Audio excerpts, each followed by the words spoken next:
Hello, everyone, and welcome to our end of the year showdio for Adventure Brodeo. I am Drew Hayes, wearing a skin of a robot that might have worn some human skin. Joining me is a cartoon caricature of Steve Wetherill and the actual MK Gibson. How's it going? Isn't it bro The ho actual, hodeo? Yeah. Ah, yeah, well done. thank you. Nice. Thank you. We I really settled need that. to max that shit out. It's the time of year for it. I'd like to mention also that the real Steve Weverill is also a cartoon of Steve Weverill. It's just layers upon layers of caricature. That is deep, man. That is real deep. But today we are doing something new and special and fun for us. We're stealing the format entirely, so it's not really new and special on that account. It's entirely possible that this has already been done many times for you, and it's not new and special at all, which is kind of my opening pickup line. So, I'm not going to do anything new or special for you. but for me, And it's that's going it. to be fantastic.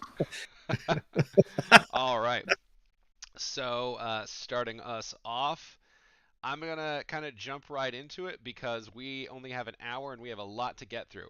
We are doing a mimic chest of screen drafts, which, if you're not familiar with Mimic Chest, it is a format where we use the format of other more popular podcasts and shows and things of that nature. Uh, Typically, we do that behind the Patreon wall. Today, we're doing a holiday special because we've been talking about screen drafts for a while. It's a very fun concept where you try to create an ultimate list of something that really embodies a genre or a particular thematic choice.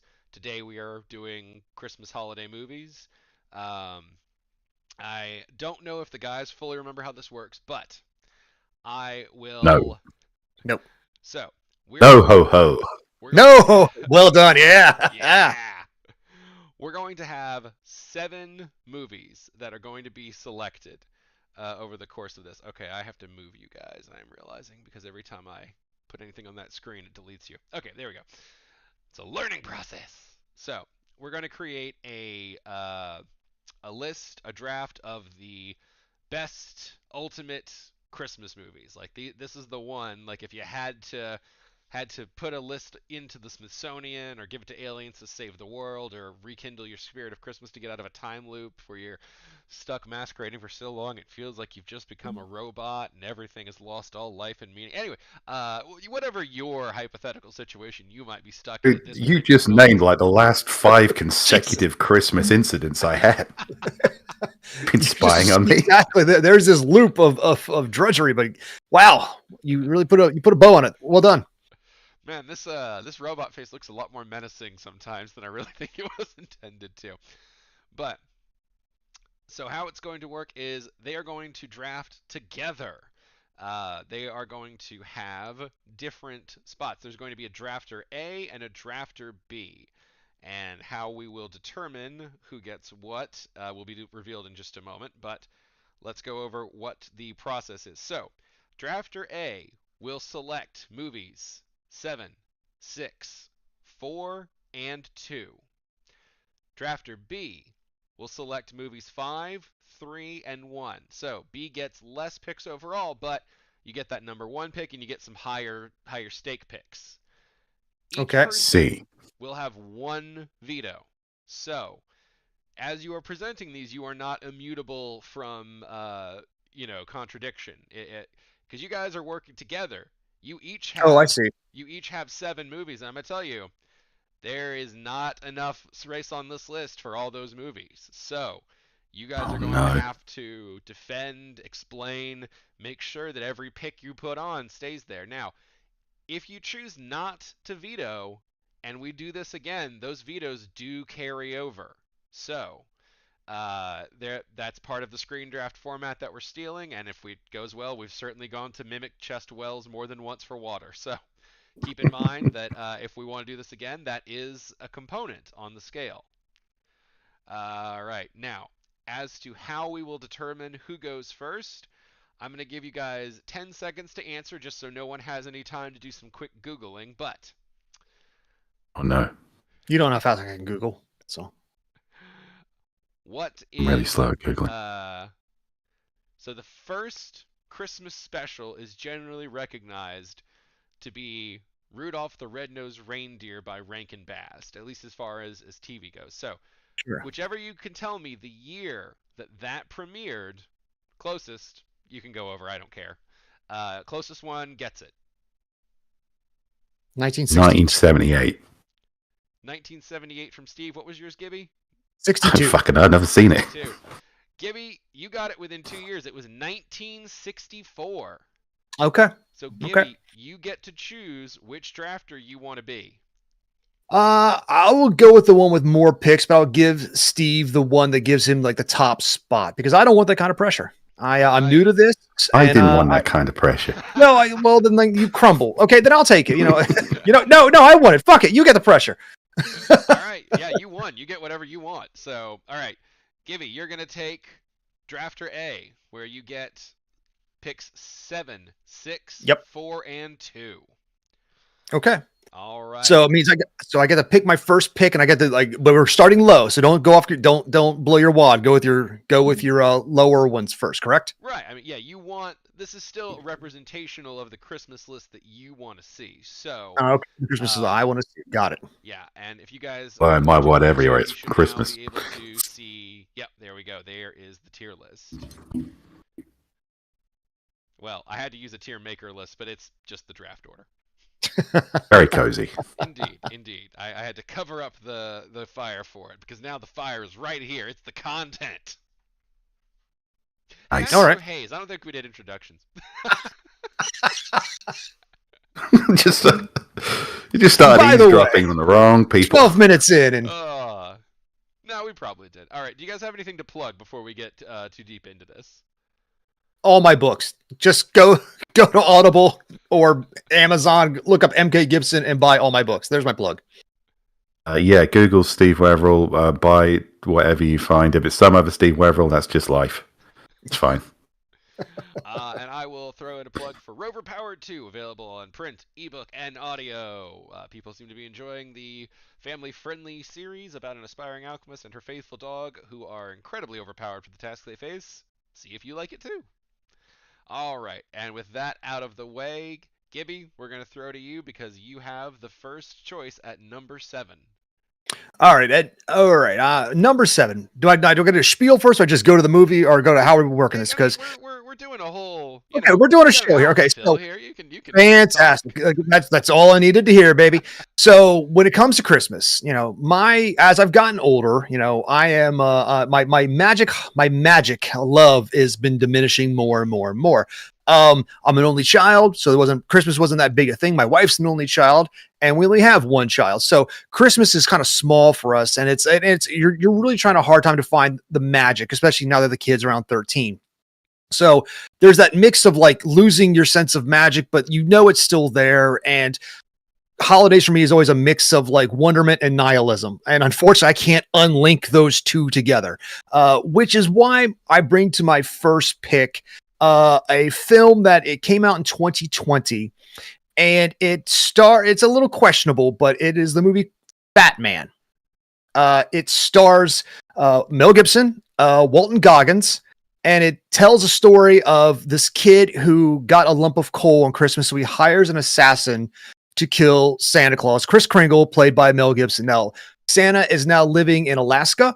He is married, but he is starting to suffer from depression.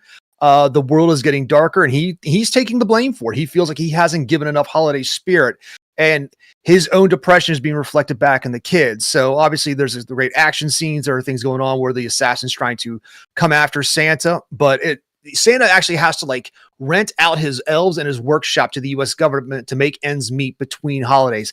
It's kind of a depressing movie, but like there is a spirit in there. So it is that perfect blend of frustration, love, want to love, but the realities of the world, and you're trying to like juggle them all together. So Fat Man 2020 is my pick for number 7. Fat Man. Okay, I was gonna ask you to re-hit that title because you didn't hit the F hard, and I was like, man, people are gonna be real confused about this weird ass Fat, Batman thing that Gibby's fat talking about. man. Yes, because Batman like 2 was a Christmas movie. that's the code that the kid gets. He's got to hunt the fat man, the assassin played by Walton Goggins, who's hired, who's also a depressed child because he's got his own vendetta, so he gladly takes the assignment to kill Chris Kringle. He was a depressed child because somebody called him Walton Goggins, which could not have been easy. I mean, he started out, he's done well, but Oh, those he's done well first for himself. 12 Yeah, years yeah. or so Yeah, you before own a puberty name like kicked that, in. or it owns you. That's Well, Yeah. yeah, like Wally. I mean, by his own admission, like he's like my teeth and my forehead get into a room before I do. So I like his interviews. He's a very humble guy. He's a great actor. But yeah, it's a weird flick, but I highly recommend it. Yeah, Fat Man number 7. all right. Well, that is an interesting. I have not seen that one. Steve, have you seen Fat Man? I have not seen it. I can't comment. I like the title. It's nearly Batman. It's at home. It's nearly Batman. Like I said, Mel Like Mel Gibson really Gibson, like weirdo. yeah, it's like there is a obviously Mel Gibson's got his own issues going on in the world. He's been trying to like kind of almost an apology tour for his breakdowns before, but this does feel like one of those type of things. It really gets to the core of a depressed individual who feels like he let everybody else down and he's trying to make amends. So there is a lot of pathos to this film that I do recommend it. If you get a chance to see it, watch it. It gets mixed reviews by a lot of different people, but I found the purity of what they're trying to say. It touched me. It touched my cold dead heart. So yeah. All right, Steve. Do you feel that that is appropriate in the number 7 slot? You are the only one who can intercede here. I can't possibly comment, but it is like number 7. And Gibby did say he was taking up what is essentially the backup roster here of movies. It sounds like something I might watch if it was on, So I'm not going to argue the number 7 pick. That sounds like, ironically just picking on a fat man. So, yeah, All no, right. I'm going to let it That's slide. my safe number 7. Bam. There we go. Number 7, Fat Man. Gibby, back to you. Oh, I get 6 too. Oh crap.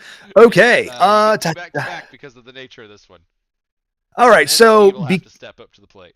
not a problem. So my number 6 pick, building off the back of Fat Man with the depression and the nihilism and all that stuff, I want to feel a little more lighthearted. I want to feel joy again while still maintaining the stress that Christmas brings.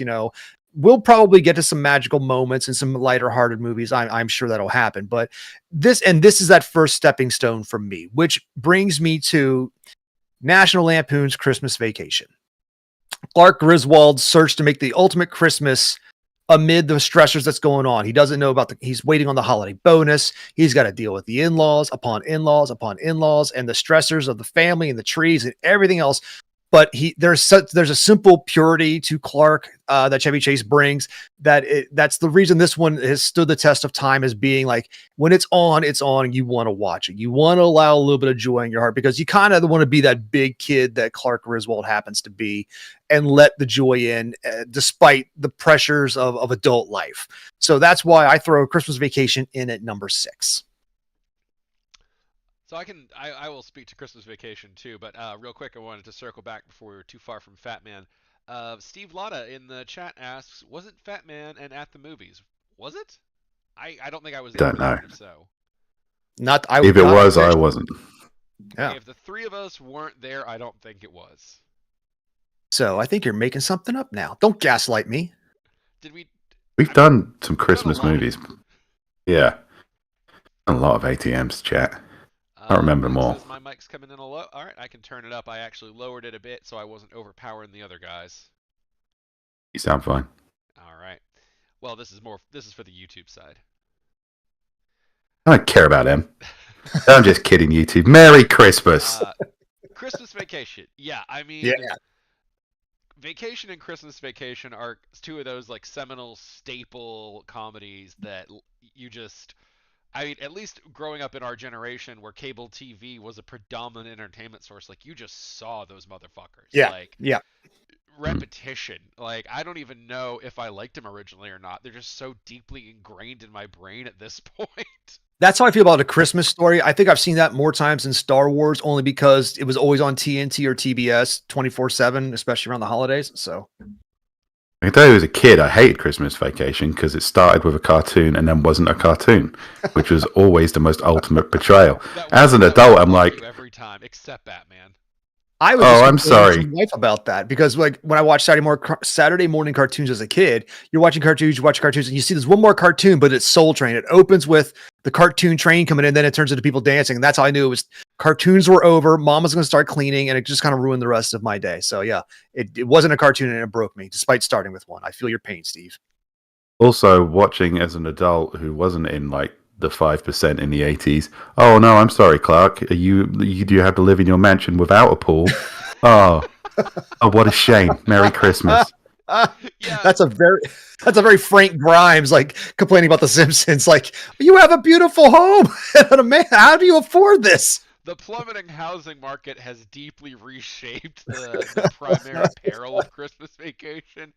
But at the time, Yeah. man. But it's a great comedy, and it is a classic. It's not too schmaltzy. It's suitably ridiculous. A very charming cast, a good script. Yeah, I'm not going to argue that pick. It is, if it's on, I'll watch it material, and it's Christmas is all about, man. Yeah, Something being on that you watch. Yeah, if I happen to catch a piece of that, I'm gonna probably watch it through, especially if they haven't like done the big physical gags of shitter was full or the turkey fighting and all that. Or There's a load of great lines and great little vignettes. Just him going down on the sled with their new thing at light speed. But it's one of those things, like, I'm not okay. Like, obviously, friend of the Authors and Dragons, Steve Brzezinski, like, he loves Christmas, and we had a great side quest. Like, I think it was last year, whenever we were talking about when he was plugging Christmas curtains for Christmas. That we had a big Christmas off. We had a big Christmas episode we were talking about.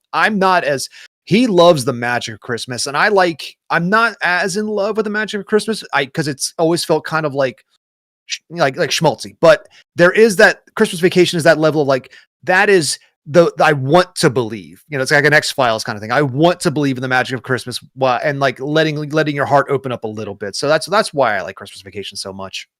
Well, we were touching on something.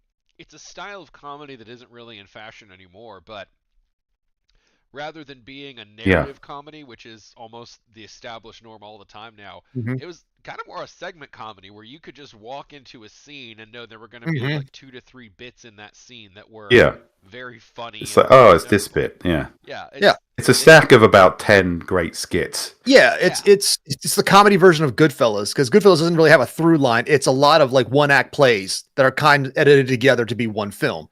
And Christmas Vacation kind of has that same feeling, just with less mobsters. Blinding the yuppie neighbors. The neighbors have been in the movie just long enough for you to hate them.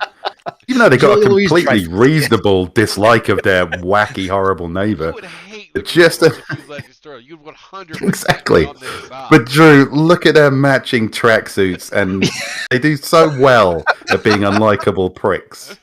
And when they get blinded and fall down the stairs, you just But it's also this couple's like, if we don't have kids, we're a modern couple. We're not having kids. We're lowering our carbon footprint. And like, this is like saying, fuck you. How dare you care about yourselves? Cheat up to get involved. We're all going to have a nice Christmas time. And if you're not involved for whatever reason, you're going down the stairs. Yeah. But, it's because they're bad people, not because they were Jewish or anything. I just want to make that clear. I can just picture. They probably weren't even bad people. Both neighbors, you're all pricks. Well, there's no way Clark does not have adventures between the movies. You did very well. If Clark Griswold's your neighbor, then shit has happened. That's not the first time that like Randy Quaid has visited and caused havoc at his house and thereby mess things up. Clark's had some misadventures. I think it'd be more interesting the other way around. Like, his wife's like, we've just had a really uneventful year. Why are you pulling all this bullshit? It's been 2 days. Why are you fighting danger in our home? It's like three years worth of bullshit in 2 days, Clark. Well, but probably not. He's probably an asshole. Number 6. No, it's fine. Yeah, that seems like a solid choice. But that also brings us into Steve for the first time. So Steve, you are up, sir, with the number 5. So far we have Fat Man at 7, Christmas Vacation at 6, and now Steve Wetherill, the ultimate Christmas movie list. What's it going to be? Number 5. This is going to sound like an all on I edgy pick, but it's absolutely not. This is genuinely one of my favorite Christmas films, Bad Santa with Billy Bob Thornton. Not only is it a pretty much perfect comedy, there's not an ounce of fat on that entire movie. It's just continuously great lines, great scenes, great cast. Really kind of outwardly, surface level, quite cynical, obviously. But when you get right down to it, does actually have its heart in the right place. That heart may be filled with nicotine and booze, but it's in the right place. And it's genuinely kind of, it's a guy learning not to be a greedy, selfish asshole quite so much. And that maybe there's a room in his heart for somebody he met at a bar and a kid with obvious learning difficulties. Really, isn't that what Christmas is all about? I legitimately love that. I love that movie, and I didn't put it on my list because I figured you would. It is one of those that, like, I agree with you on everything you just said, because it's the shock value alone when I was younger, first time watching, like, oh, there's Santa and he's drunk and an alcoholic and he's getting laid in the car, and like, the girl from Gilmore Girls is like, oh, this is crazy. Once you get past the shock value and all that is still good and true when you're young, but there's still, there is a purity to Billy Bob's character. There's a pathos to his depression. And then there's a joy that comes through to, like, at least do right by this kid. If he's got to teach him how to fight, and fight dirty, he's like, I'm drunk most of the time, so I don't feel pain. You don't have that obligation. So you have to learn how to take care of yourself. I love this movie. So yeah. Because we were saying about Christmas Vacation, which is obviously probably the most famous Christmas comedy, and it is a bunch of wacky skits, but Bad Santa is just a really, really well-crafted comedy. There's not a single bad character in it. Nothing is wasted. Nothing's left on the floor. It's genuinely pretty fucking great writing. Yeah. There's a reason. Bevan, like, I wanted this on this list regardless, just for the spirit of Bevan alone. I'm pretty sure he just watched this movie the other night with some of his friends and fans over on his channel as well. What can you say about it that hasn't already been said? It is great. It is timeless. It is fun. It is a great litmus test of your future friendships. Do you like Bad Santa? Yes or no? Because this is going to tell me whether or not I call you friend or associate. So great soundtrack too. Yeah. Uses all the Christmas classics in the right way. Yep. Solid number 5, I think. I used to watch it every Christmas Eve, wrapping the kids' presents, hoping they didn't come downstairs, because A, I'm wrapping their presents, and B, Santa Claus is fucking that barmaid. So, double reasons for the kids not to wake up, hopefully. You're really doubling down on the risk factor. Yeah. If we're going to take a risk, let's take a risk. They're going to get their innocence ruined. They're really going to get their innocence ruined. Well, if I can't distract you with one, I'll distract you with the other one. So if you don't notice a Heather Graham screaming, "Fuck you, Santa," or that the fact that I'm wrapping your presents, one of the two is going to ruin you. So, but maybe I can use that one to buy time to hide the other. Right. Yeah. Quick, Billy Bob Thornton's doing something awful. Hide the presents. Yeah, I could say it's strategic. Why not? I think go ahead. I could have put this higher on the list, but I think number 5 is actually a solid That's place sweet spot. I agree with that one. Yeah. It's a strong one. I will say Blix in the chat had thrown that one out a little earlier. I didn't say anything because I know what y'all have had me preload up, but even I don't know the order they're coming. So, Gibby, it doesn't sound like you have any inclination. I have zero fucks to give on that one. It's amazing in its staying. So. Bad Santa at number 5, which means we swing back around to MK Gibson. Gentlemen. Now, and the ladies and everyone else in between, who are viewing and listening, there is a great debate as to whether or not Die Hard is a Christmas movie. People, I don't know if it's a real fight, a fake fight, the fight you pick with your friends. Gibby, I'm going to veto this pick purely on the decision that this fight is like Hans Gruber. This just he's been defeated long But ago. I'm not. Decisively. Don't get ahead of the story. I'm not having that fight today because I'm picking an actual Christmas movie that was rewritten. That was rewritten to someone who rewrote Die Hard and said it to Christmas. Violent Night, starring David Harbour as Santa Claus, who gets stuck inside of a mansion with really horrible people when terrorists take over.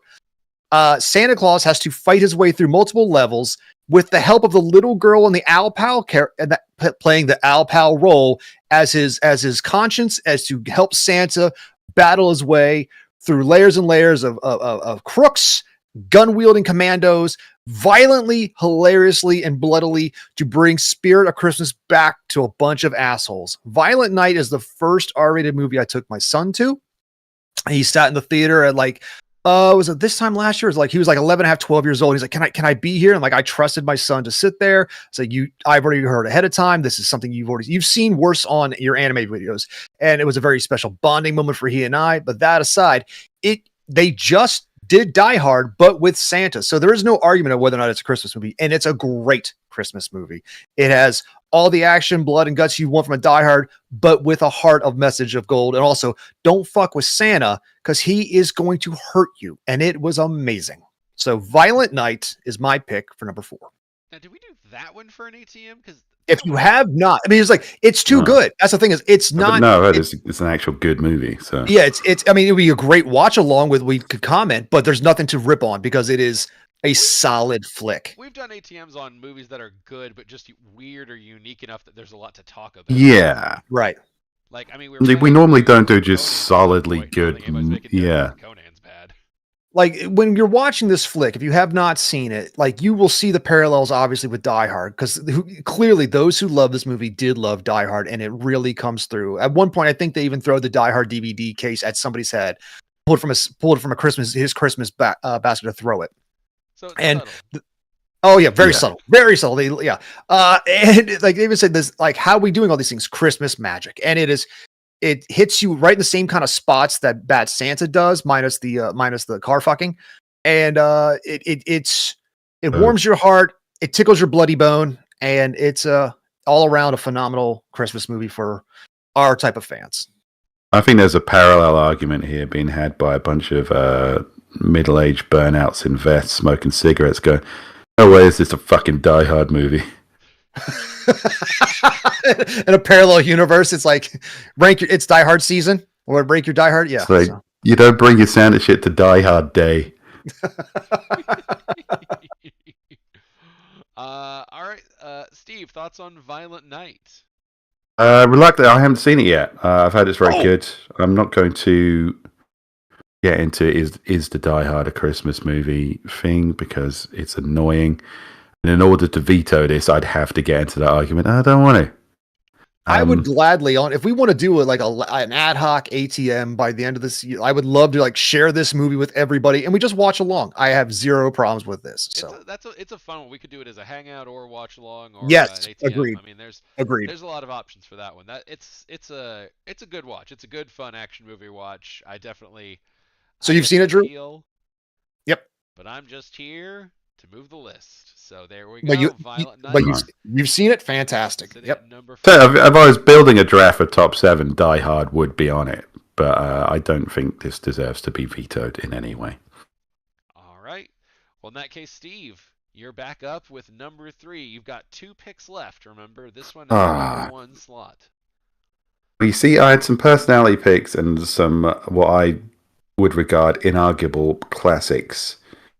And now that Gibby's kind of filled out the personality picks, I don't know. I feel like I have a responsibility to do this right. I'm with you. I've got a couple of classic picks that I feel like I'm beholden to do, but you go with your gut, sir. All right, I'm just going to do the one that I like. There are 2. I think there are maybe 3 great versions of A Christmas Carol. Great versions. Not just the endless fucking knockoffs. So I know, Drew, you get a little bit. You don't like A Christmas Carol simply because everyone does it at some point. I do like A Christmas Carol. It's been driven into the ground and then exhumed and then driven back down. It's how you feel about the deconstruction of Superman. I know. So yeah. Yeah, it's like Christmas Carol says a lot. It's set the tone for what we associate with Christmas when we think about it, particularly in my country. Kind of a British institution. It's not really about Santa. It's not really about Jesus. It's somewhere in between, just kind of capturing, Antithesis. what Christmas is about. Yeah, the antithesis.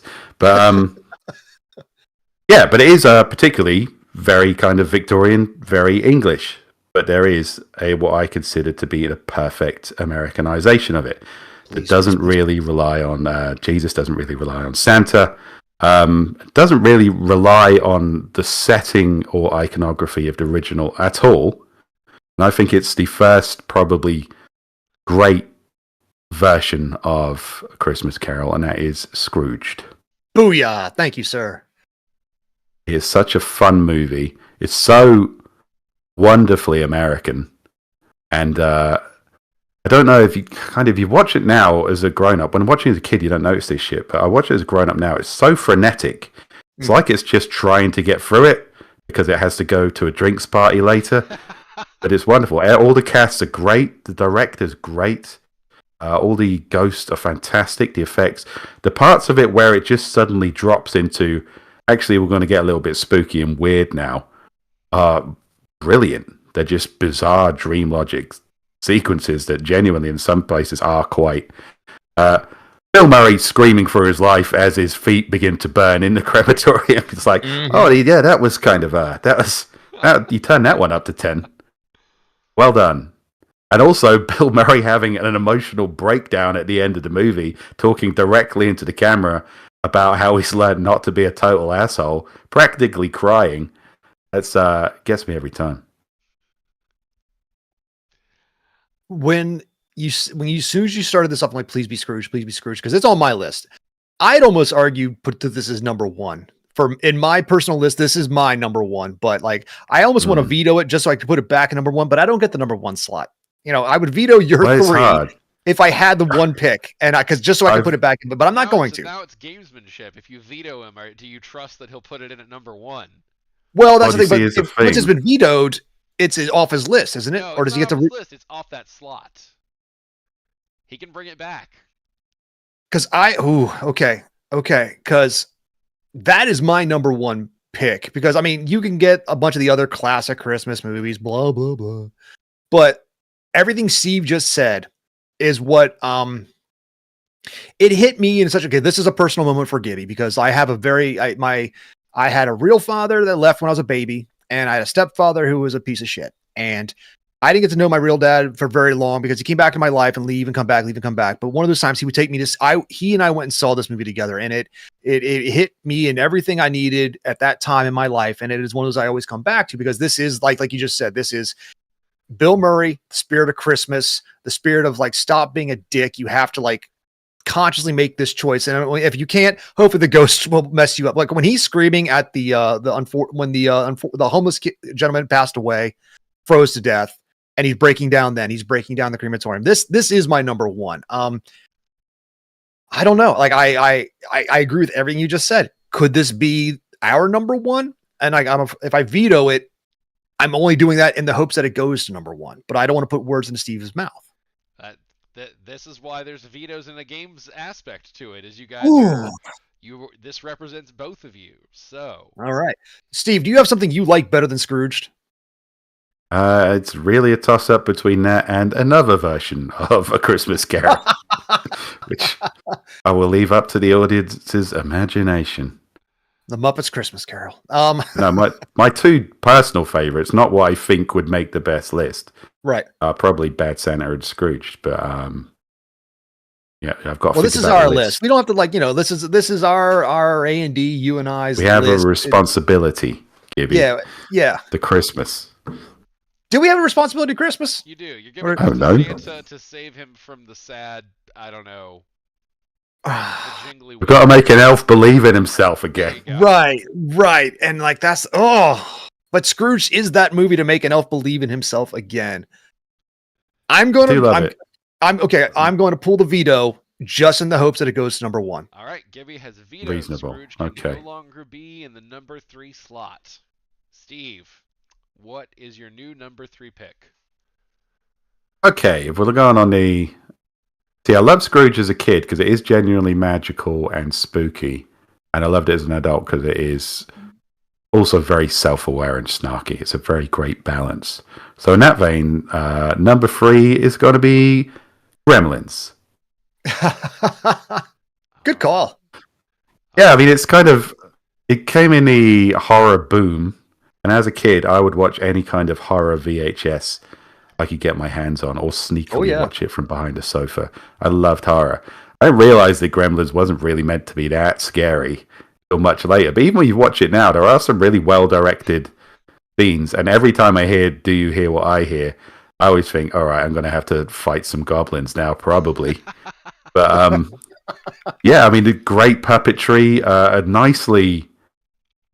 nicely directed screwball horror. Who are we talking about? Who's the guy who did this? Who's the director behind it? I always forget his name. Well, Spielberg was one of the producers on this, but I forget who the actual director was. Keep talking. I'll look it up. It's got that Spielberg charm of that child is definitely in trying to murder children. I've said that countless times. Yeah. Joe Dante. Joe Dante. People don't talk about Joe Dante enough, but he's done a lot of great kind of not wink at the camera, but certainly you can feel him winking at you.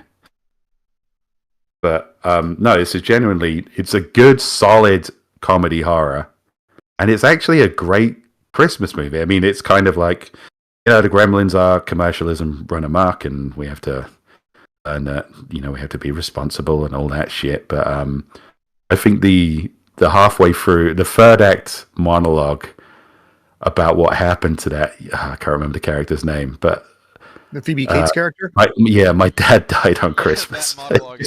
Or he was stuck in the chimney. We didn't realize it until the frost.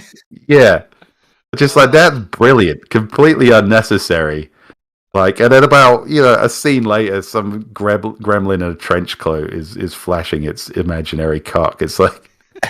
It bounces around, but it bounces around well. Like in Gremlins 2, where they Phoebe Cates redoes that thing, but then her in a comedic, my uncle died on Easter or something weird. I forget. It's been a hot minute since that. But Gremlins originally, go ahead. There's a great Key and Peele sketch about Gremlins 2. Oh, I saw that one. Yes. Gremlins 2 is basically just like, they want us to do a sequel. Well, fuck everyone, I guess. This is good. You. What's your idea for a gremlin? Anything. It's in the movie. Like, it's an electrical gremlin. Perfect. It's in the movie. And it's still a brilliant movie, but not a Christmas movie. But there's kind of, again, there's probably a remaster out there that's ruined it. If you can find this on VHS and some way to play it, and it's all dark and grainy, there's some genuine creepy bits. It's a genuinely good, well-paced horror movie. But it's darkly funny, and it's filled with kind of this great Joe Dante seasonal festivity. You really tapped on something too. There was an era of movie making where movies are made generally they weren't just for kids, quote unquote. Like today, their entire networks and channels, things are built for kids. But back when we were all young men and ladies, they were all ages or for the family, but sometimes that meant, hey, some kids we're going to put you into mortal danger. Spielberg built a career on that. Jaws was trying to murder people. Obviously you had the Jurassic Park trying to kill the kids. I mean, Willie succeeded in murdering a lot of people. Sure. But I'm saying, but the children specifically, the Goonies, like the Fratellis were going to murder the Goonies. They were going to maim Chunk's hand in a blender. Artax died in Neverending Story. Willy Wonka was set out to traumatize children when he brought them to the chocolate factory. There was a level child endangerment anymore. Right. That's what's wrong with Christmas. It taught you, hey, life's dangerous. Head now where we are going, holy shit, Wonka. So there was a level of head on a swivel, life's a little dangerous, not everything's bubble wrapped. And I appreciate that kind of thing. And I feel like we grew up just the right amount of jaded because of it. So yeah, Gremlins was one of those movies because hey, that Gremlin, remember when he shot Billy with a crossbow and is trying to murder him? This is not cute. And of course, Gizmo is riding around in a Barbie car and acting like Rambo. It was cute, but that was great. I'll also tell you something else that kids love and what's great. Anytime you can use Christmas presents to destroy someone, Yes. That's great for kids. It's like, oh, I can kill someone with toys. That's every child's dream. Yep. Also, I'd like to point out that chat suggested before I looked up Joe Dante, Robert Zemeckis. Tonally, I get where you're coming from, but his only Christmas movie was The Polar Express, which we shall never talk of again. Yep. Not only does it not belong on his list, it doesn't belong on anyone's list. Except ours. I think we did an ATM on it. Don't watch that ATM. Bob just hates it in an interesting way. Yeah. That says nothing. Actually, yeah. Watch the ATM because if you haven't already ruined that movie for yourself, Bevan will ruin it for you. I kind of want to rewatch that ATM. All right, MK Gibson, it's your final pick of the draft. Okay. So part of me, I've got 3 movies, and I'm gonna tell you the 2 I didn't pick first. There is a great, I want to say is it Laplandian, Norwegian. It's one of the Scandinavian movies called Rare Exports. It's about these people that dig up the block of ice and they find a Santa frozen in, and these people who are as elves are murdering people in this town. It's a fun horror Christmas movie. Check it out. My next thing, my classic movie would be White Christmas. I grew up with it. We all grew up with it. And it's a classic musical of its era, of its time. You know, Bing Crosby and obviously Danny Kaye have a great act where they try to Danny Kaye and the other lady who's one of the sisters is trying to Parent Trap / Taming of the Shrew, the other people together in a relationship. It's a very classic flick. I grew up, like we all said. Drew and I even talked about this on our last when we did the escape room. But I don't want that on this list as my list because that's not who I am. But I do not, as a person, generally like musicals. There is one that is a Christmas movie that's got the right tone, the right darkness, the right everything that I could see sitting here at this particular number 2. And that is The Nightmare Before Christmas. When we get Mr. Jack Skellington, King of Halloween, discovers a land that is different than his own, where he discovers the joy and purity of Christmas. He comes from this horror, gothic, macabre world that lives inside of Tim Burton's head, but he gets to see Christmas through the eyes of a child, and he tries to bring that into his world and royally fucks it up to the point where the government has to try to shoot him out of the sky for like delivering the wrong presents. And what? Well, you know, and it's one of those movies that it's like you get to both see, like, it's a great Halloween flick, it's a fantastic Christmas flick. It's a great stay in your lane type of movie. You know, start to appreciate things, but stay in your damn lane. But it lasts, it works, it's twisted, it's dark, it's fun, and that is my pick for number 2, The Nightmare Before Christmas. It's a very solid choice. Just got to point out, yeah, solid choice, but they pointed out Christmas musicals that are also dark and twisted and British. Anna and the Apocalypse, the only, I think, Christmas zombie musical in existence. I have never seen that movie, so I cannot comment on it. So it's very much a musical, not like your Disney cartoon musical. It's more of the classic sense. But yeah, Nightmare Before Christmas. Is it a Halloween movie? Is it a Christmas movie? Is it a Die Hard movie? But right, I mean, it's kind of Jack Skellington gets trapped in the East. Yeah, has to kill his way out. Fuck, I'd watch. I think the East of Tominaka building. Yeah, shit. Yeah, man, I'm in that. Yeah. He goes through the Die Hard door. Ends up in Die Hard Day. Yeah. I mean, it's interdimensional, right? Could happen. I always appreciate things that are their own thing, and I realize there's a lot of Tim Burton crap and all kind of blends in together, but A Nightmare Before Christmas doesn't. It very much remains its own thing. Yeah, because he did not direct it. He was a producer and an influencer, obviously, but he's not the director. So it's based on a poem he wrote, too. So he had a lot of little fingers in it, but yeah, he did not direct. It'd be great if you could just write down a fucking doodle and somebody gives you several $1 million. Well done, Tim Burton, you prick. But yeah, I realize this movie's holds a special place in many people's hearts. Not so much mine. I enjoy it. It's not something I'd want to watch every Christmas. My daughter was a little vampire growing up. You've got the veto left. No, I think I think I'll it's fall back worthy on to White be on the Christmas and be list. boring. So yeah, No, I think it's worthy to be on the list for specifically those reasons. Zone Thing, it's very much beloved cult classic, inimitable, that and The charming. Crow kept hot topic in business for merchandise for decades. So God, yes. Yeah. Also, I like goth chicks, so thank Yeah. you, Tim Burton. yeah, You can stay in number 2. I owe him one, Gibby. I owe more than one, sir, and I appreciate it. Thank you. I love Nightmare 2. That's again, that's another childhood movie that I grew up with and have a lot of love and affection for. It's yeah, it's good from October all the way to the end of January or to the end of December. So There's also like if you're a fan of the band Rising, I think was it Rise Against or Rise. They've got a great cover of Making Christmas that I really enjoy as well. So yeah. oh yeah, the songs fucking are good. That's a thing Yeah. we don't talk about much, but they are Hmm. fucking badass. Danny Elfman knows what he's doing. Surprise, surprise. Oingo Boingo, baby. Yeah. Well, let's not Was it talk about all of Kajagoogoo? Which one was he? Oingo Boingo's, Boingo or Kajagoogoo? Shit, I don't know him remember. as like the some fucking sixth random selection of guy. syllables. He's made a billion TV things.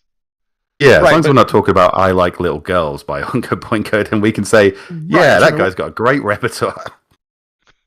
Let's just not He think was about that. Oingo song. Boingo. Yeah, he was in Oingo Boingo. Yeah. So Yeah, let's go with Weird Science. That's much better than my pick.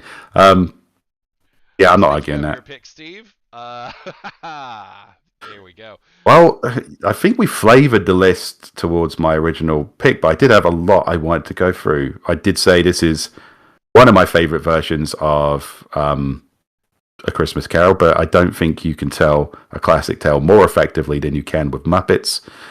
So I'm tempted to put the Muppets Christmas Carol on there because that is a shitload of joy, and I will be watching that every Christmas.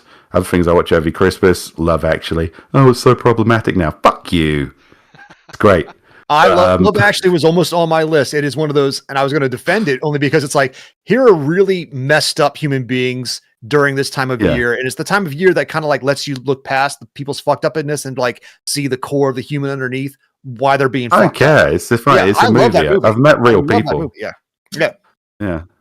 Real people are just boring. Yep. I'll take the shitty, interesting ones. Yeah, great comedy. Click and Collect. We've talked before about how we need a resurgence of mid-budget comedies. That's a perfect mid-budget Christmas comedy. What is that one about? When I pulled the art for it, but I have never heard of that one. What's the movie? I don't know. Oh, it's an English TV movie, Click and Collect. It's like Planes, Trains, and Automobiles, but it's a Christmas movie with two unlikely British comedians. It's got Stephen Merchant and something Chowdhury. I forget his first name. Asim Chaudhry? Yeah. That'd be a hell of Yeah, a number one.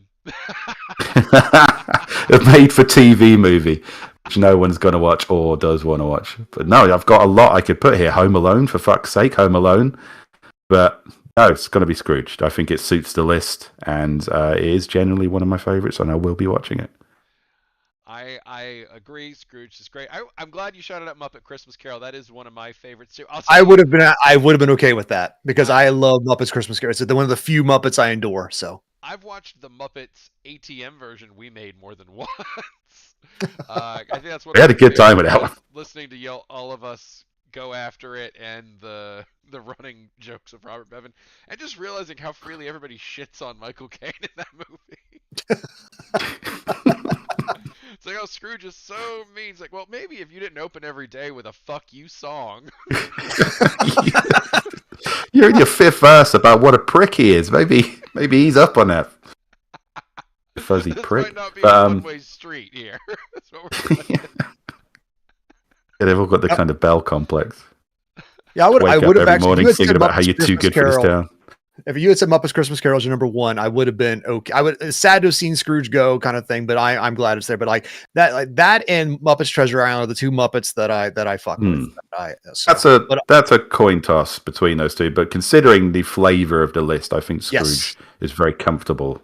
The star on the tree there. It's a very solid list. This is Steve and Gibby's ultimate Christmas list. Tell your friends, tell your family, tell God himself. These are the 7 movies. Remit into the face of God. Merry Christmas. All right. So, did y'all have anything you wanted to say in closing? Any final plugs? This is our last Brodeo of the year since next week is Christmas, so obviously not going to be able to make that one. Roger that. And I think after that, it's like New Year's Day or New Year's Eve on that one. So Well, then, like, yeah, the there's next one is New Yeah. Year's Day, so that'll be 2025. fair enough. And like, we might be hungover for that one. So Almost certainly we're not going to stream on that day. You're Like lucky if I'm alive. just Steve lately.